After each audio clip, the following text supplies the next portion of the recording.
Hello everyone, welcome to DSP versus the Internet, my weekly clips react show here on DSPReacts, where the members submit clips for me to watch, and it's always a good variety show. Like, of all the content I do on YouTube, this is the biggest variety show that I do. Everything else is either gameplay related or whatever, and this, you never know what you're going to see, which is a good thing. You know, I like that idea of never knowing or knowing what to expect here. This week, we start off with Ultra member submissions. These are people who are the biggest supporters of the channel. They're guaranteed to get their videos watched. So if you like the idea of this show and you want to have some videos to suggest for me to watch, please become a member today. Ultra members are guaranteed to have their clips watched. Now, submissions level members go into a randomized playlist. And for the second half of the show later today, this afternoon, I should say, we're going to watch those videos. Okay? All right. It's time to get started. This is episode 51. Excuse me. Episode 53. For February 25th, 2024. Yeah, over a year now of reacting. I love this show. It's a good variety of stuff. Let's keep it rolling, shall we? So without further ado, let's get through our obligatory lolcow content that someone submits every week. And then let's get on to other clips. Here we go. Here's the first one. What's up, YouTube? It's Gothic King 52 with another guitar inside.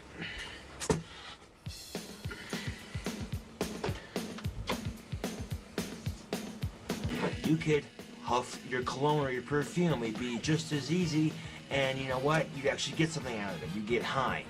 First time for everything, right? So, fuck the Jersey Shore. Is this for real? The Cologne huffing origin story of King Cobra JFS.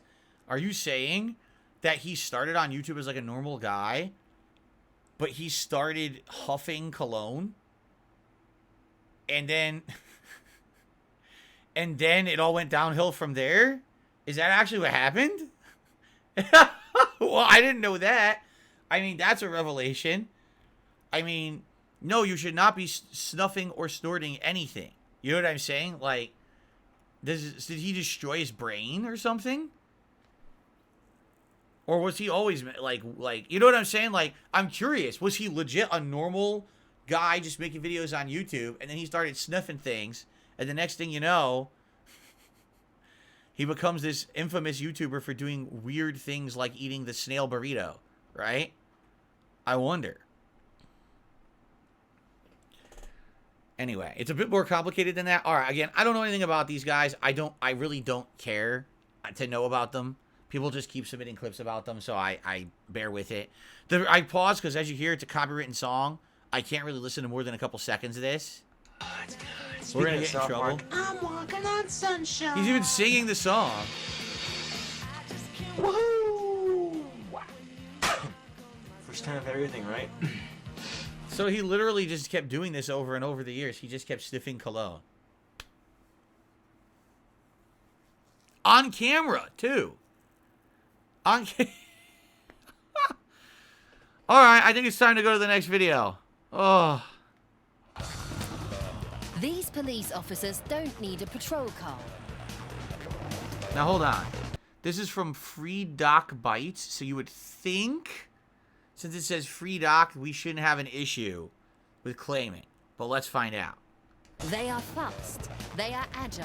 At up to 40 kilometers per hour, the rollerblade cops in Paris pursue traffic Parisian offenders and rollerblading criminals, cops, huh? or they scare And then them he's off on a before crime Segway. can be committed.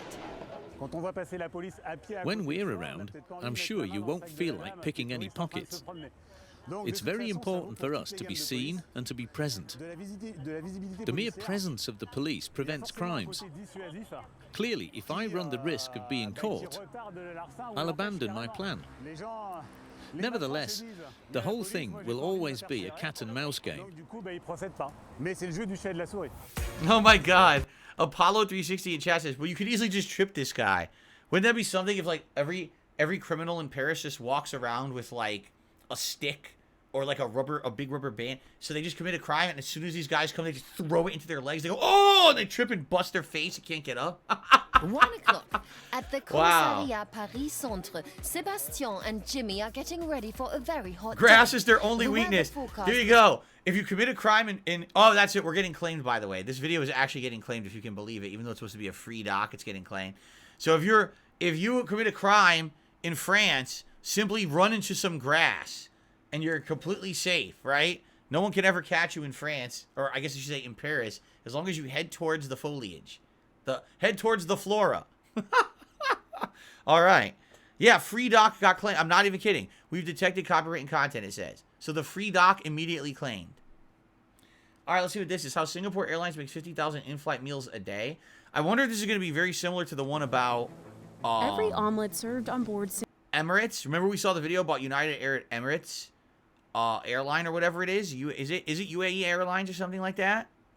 Maybe it's similar to that because it looks similar. Economy the class assembly line is cooked style. on this rotating table. We're producing here 6,000-7,000 omelets per day minimum. In catering facilities like this one, chefs prepare all the main dishes for nearly 20 million passengers a year. 24/7, 365 Looks very days similar a year, to the one non-stop from all the time. Emirates. That's Anthony. He's in charge of the entire catering operation, and his food shopping budget is $500 million a year. So it's quite a substantial amount of product. His kitchen cranks out 168,000 lobster tails every month. Wow, and that's over crazy. Imagine getting a lobster tail on a plane. Like, I can't even fathom that. Because when I first started flying, when it was in the 1990s, and I flew to Florida, Orlando area with my parents to go to Universal Studios down there. And then I also flew to California, and we flew to Hollywood. And we did a whole bunch of stuff in Hollywood when I was a kid. So those were my two big flights pre-9/11. All right. And then when 9/11 happened, that's September 11th, 2011, when everything changed, you know, the Twin Towers attacked and all of that, flights changed dramatically. Like, I particularly remember much in the 90s, going on the flight felt like we were going on a fun adventure. You know what I'm saying? Like, even going to the airport actually was like a fun thing to do at that time. Really, it was. Like, it felt like going to the airport was an exciting excursion. The airport was part of the trip or part of the journey.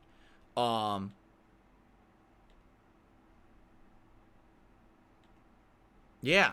It's pretty messed up that after that, right? Basically everything changed. So I remember flying, and actually there was real food. Now the thing was, I was a kid, so I don't recall what the food was, but I remember my parents saying that they actually liked the flights. The flights were pleasant, and there was good food, good seating. Like, the seating was nice back then. So it's wild to me, because now any flights that I went through in the 2000s, which was my time when I was traveling for Street Fighter, every flight sucked. Like, literally every flight was cramped, very stuffy air, not fun, tons overcrowded, stuffed planes, delays out the ass, and the food was atrocious. Here's your food: a fucking fruit cup and a granola bar, or you know what I mean? Like, no, not even a sandwich on these flights. And before then, you used to get full meals on flights. So when I see these videos, I'm like, this is so different. This feels like a different world. But again, this is Singapore. This is not United States, right? We saw the United Arab Emirates. That's not the United States. So they're providing this level of service still to their customers because they didn't go through the whole 9/11 thing like we did over here, and their whole industry didn't change like ours did. 1 million pounds of rice a year. But even the most expensive meals don't always taste the same in the sky. Historically, flavors could change depending on the conditions inside a plane. A phenomenon aircraft manufacturers and airlines have spent decades trying to fix. Just do one last taste. So catering facilities like this one are left with a logistical nightmare. How to make 50,000 yummy meals a day in a massive time crunch. With military clockwise. Because just like us, these meals can't miss their flight. The plane is ready, you need to be ready. So how does Singapore Airlines serve up so much food in time for takeoff? Assembly line, as we saw probably with the Emirates as well, right? Let's see here. Months. There's different menus flying in different directions and different cuisine types: Japanese, Chinese, Singaporean, and obviously Western meals. The airline runs menus from 77 different departure cities. So if you're leaving Singapore, you'll be offered chicken and rice or a hawker soup. If you're leaving New York City, you'll get a smoked trout salad. And of course, the food what? changes based on where you're sitting on the I don't even know plane. what that is. A smoked First what class salad? foods, passengers have the most options, from caviar and lobster Oh my god, caviar, lobster tails. thermidor to beef tenderloin. In premium economy, flyers have just a couple choices, like this nasi kerabu. So this is economy. What is this? Turmeric cauliflower with curry mayo and a smoked duck? They're getting slices of smoked duck in economy. Economy. That's the cheapest flight. And they're getting smoked duck in economy. With Haagen-Dazs ice cream. What the hell is this? What? This is blowing my mind that they get this. Because the airline cooks it in bigger batches.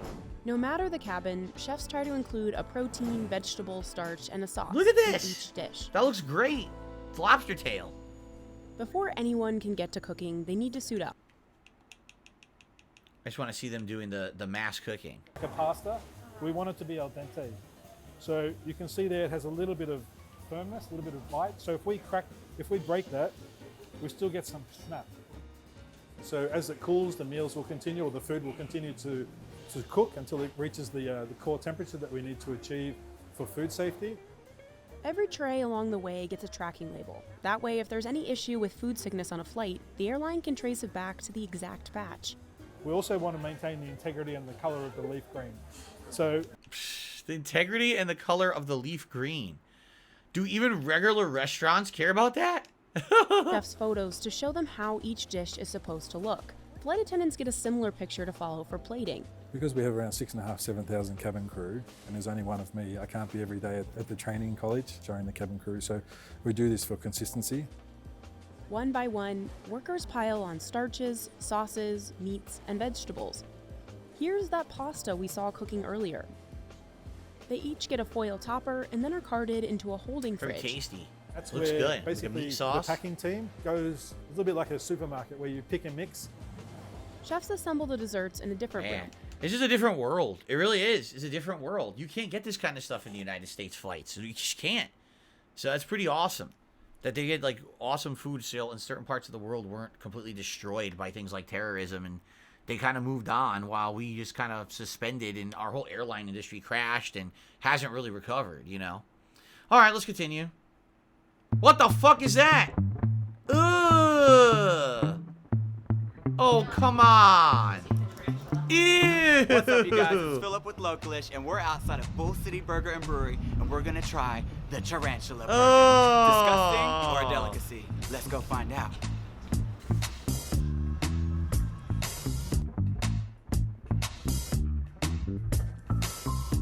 They actually come to us sealed and oven baked already, so we're taking them out of the package and putting them on the burger. So the Tarantula Burger is going to be the house-baked bun with lettuce, pasture-raised beef burger, Gruyere cheese, house-made like water bug chili sauce, and the tarantula on top. The first year we did the bug burger, people got really upset. I mean, a group of people, and I got these nasty emails, your restaurant is gross, I will never come again, it's disgusting. And then there was this wave of support that was even bigger, talking about, I applaud you for making people aware that 2/3 of our planet relies on bugs for protein source. Without bugs, they would die. Now listen, I'm well aware that 2/3 of the planet eats bugs. It's true. And bugs are known to be a very good protein source. That's true. If you can't get better protein, you eat the bugs. 2/3 of our planet are not lucky enough to not have economies, you know what I'm saying, where you don't have to eat the bugs. Like, we don't have to eat the bugs because we're in a better situation than a lot of the rest of the world. We know that. We enjoy that. Now, it's not fair to say flaunt it or say, haha, we're better than you. But in reality, you choose not to eat the bugs because there's better alternatives that taste better and are more appetizing. You know what I'm saying? Like, this is what they call a stunt. That's literally what this is. It's a stunt.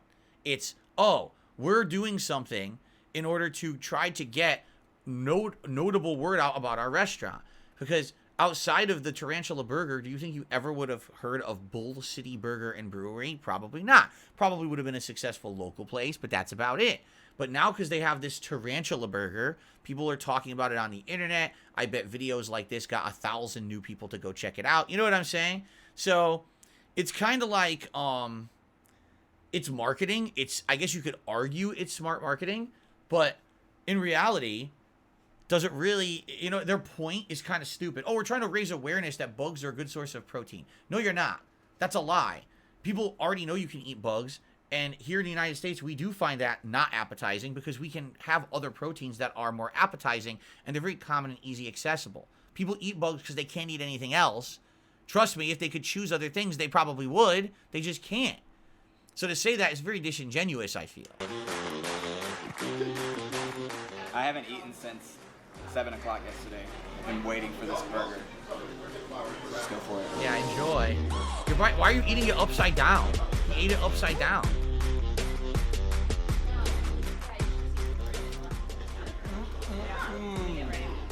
Wonderful. One more bite. It tastes different. It tastes different. Yeah, it's a bug. It's not beef. It'll taste different, right? Of course. Oh. This is the body, like the big bulk of the body. Like the legs are crunchy and you're like, oh, it's like... Oh, that's like a soft-shell crab sandwich. Yeah. All those layers are tight. I'd say it's like a hairy crouton. You should get like slow-mo of this, like... Well, it's crunchy. Bugs that are cooked are actually known to become crunchy. So, yeah, it would be like a crunchiness. Probably almost like a... People have also described these, like, insects to taste nutty. Like a crunchy, nutty flavor.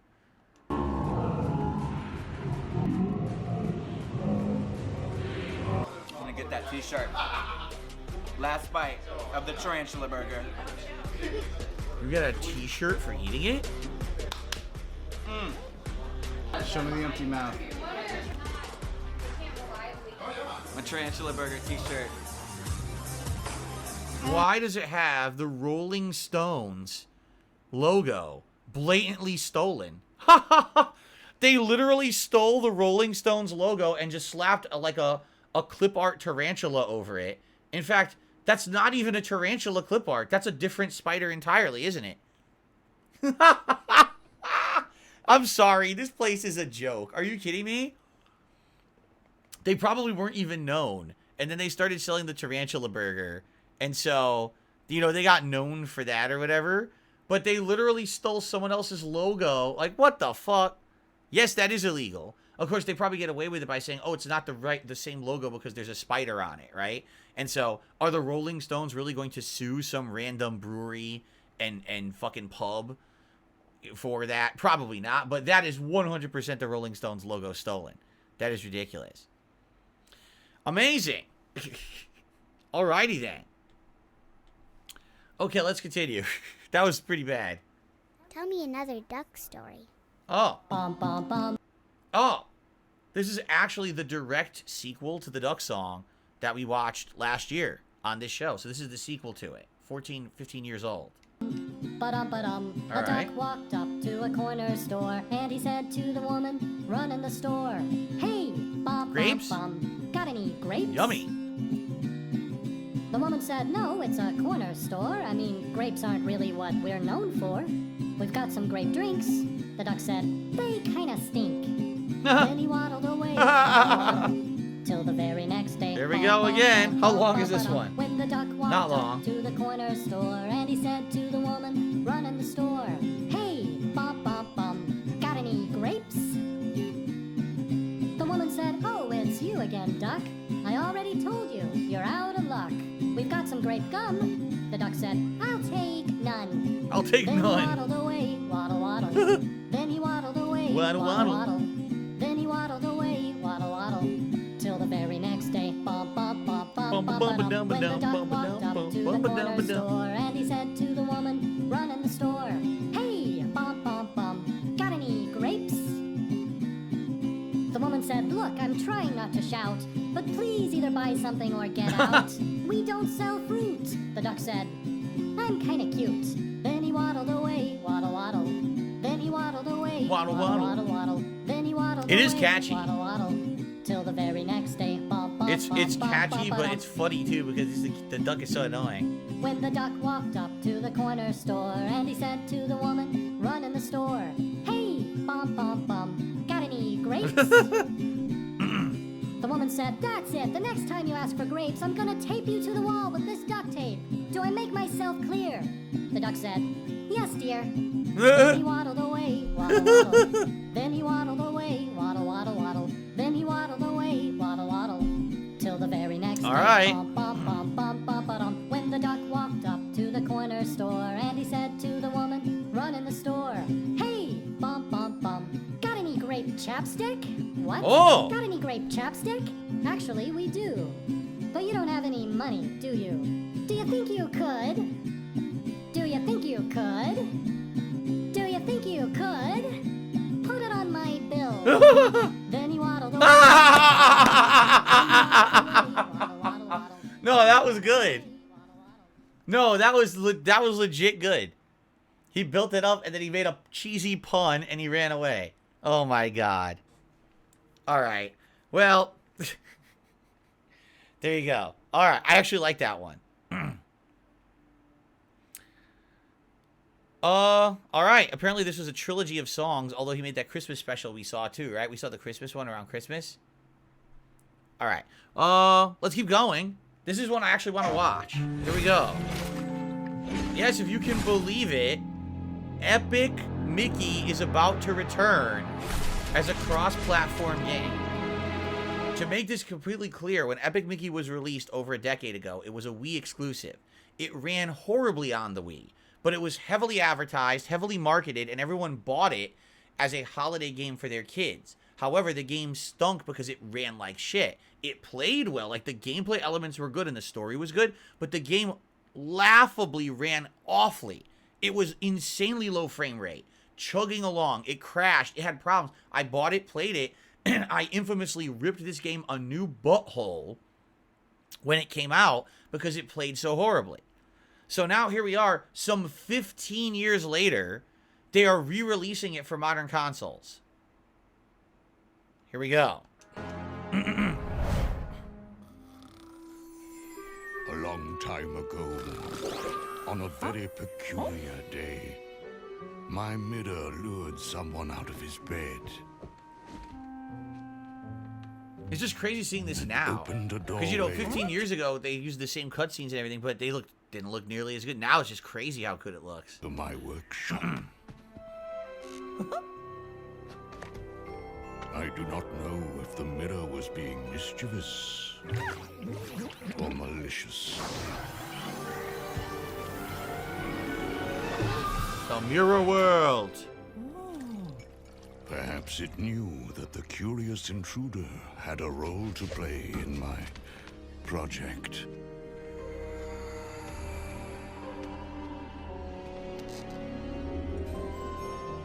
Oh. I was putting the finishing touches. There he is, Merlin, right? Actually, that's not Merlin, correct? Merlin is a character in Disney, but that's not Merlin.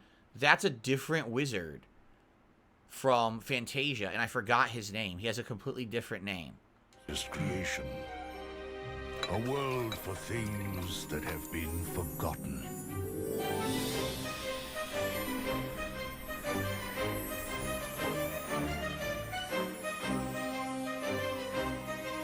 The magic paintbrush.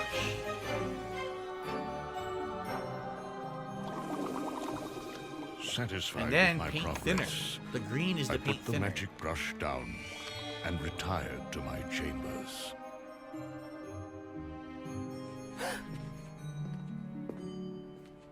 Time to go get pissed drunk and pass out in bed again. All Had I right. known what events would follow, I would have locked away everything. Paint, brush, and thinner. Like, why is Mickey doing this? Why is he doing this? You walked into another world and you're messing with a magician's stuff. Like, why are you doing this? Do you not think there should be repercussions? Like, what is your problem? I'm being told his name is Yen Sid.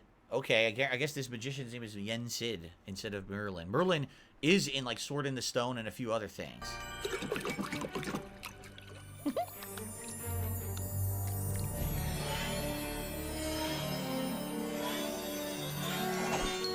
Now look what you did. You created a giant monstrosity. Oh my god. What are you doing? What an idiot. Look at this. Look at all this chaos he's causing. They're like, what the fuck is going on down there? Do you have any idea how expensive that is? Oh boy. I heard the noises and rushed to see what had happened. But I was too late. The world I had created was ravaged. Yep. A wasteland. Mickey's fault. Mysterious. Mickey just caused mass homicide. Like, there were millions of denizens of that painted world, and he literally just wiped it off the map. What you may not realize, that's the painted world from Dark Souls. So that's why it was corrupting and becoming all distorted, because Mickey actually was messing with it, and he was, like, mutating everyone there. It's pretty messed up to think about. I did not learn his identity. Well, not for a very long time.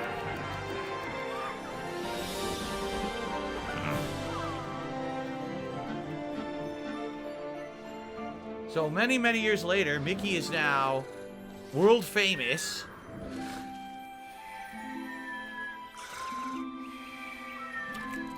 Uh-oh.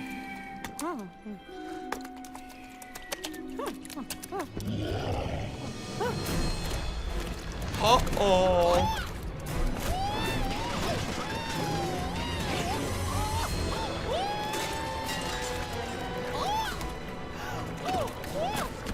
So, why didn't Yen Sid close off the giant vortex to the evil paint world? Why did he just leave it open on his table for like 50 years?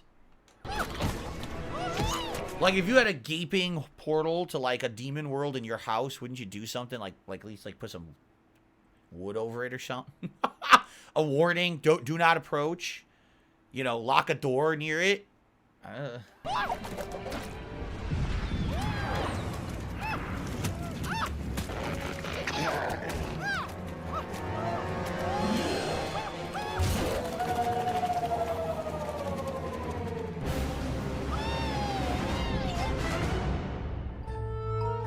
What's funny is, so that's straight up a cutscene right out of the game, but it doesn't really explain the premise of the game. What happens is Mickey lands, and he has the magical paintbrush, so he can create and destroy. But also, there's that that's a character there, the rabbit. I forget the rabbit's name. I've totally forgotten his name. But basically, that rabbit was the prototype Mickey. Like, that was the character that was supposed to be Mickey Mouse, and I think they made a cartoon or two of him. But then basically they changed out the rabbit and changed the rabbit to be Mickey. So I guess the premise of the game is that that rabbit is angry at Mickey for taking over and becoming popular, while he was supposed to be the actual character. Oswald, thank you. It's Oswald the rabbit, right? So here it's Mickey versus Oswald, and the game mechanics of this game are quite creative. Either building things with the paint or knocking things down with the thinner and creating platforms, taking away walls. It's well done. The game just played awful. It ran so bad as a Wii exclusive that everyone playing it was like, why did they make this a Wii game? Just put this on a regular console with more power, with a controller, so you can aim properly, and the game would be outstanding. But instead, it was motion controls only on a console that couldn't handle it, and the game was awful. Now, the thing is, again, it sold like crazy. It came out like holiday, like 2009, 2010, something like that, and it was the game for the holidays to buy for kids. So all the parents ran out and bought it for their kids. But after that, the sequel tanked. They had a sequel that actually was cross-platform, and it was on PS3, 360, and Wii U, and it did horribly. Why? Because honestly, it's not that great of a game, and it was co-op, and it didn't have the kind of enjoyment of the first game. It was actually quite boring. So anyway, here it is, 15 friggin' years later, and they're actually re-releasing it. I mean, I'm interested in it, except there's one catch that they did not tell you. Are you ready? It's a full-priced game.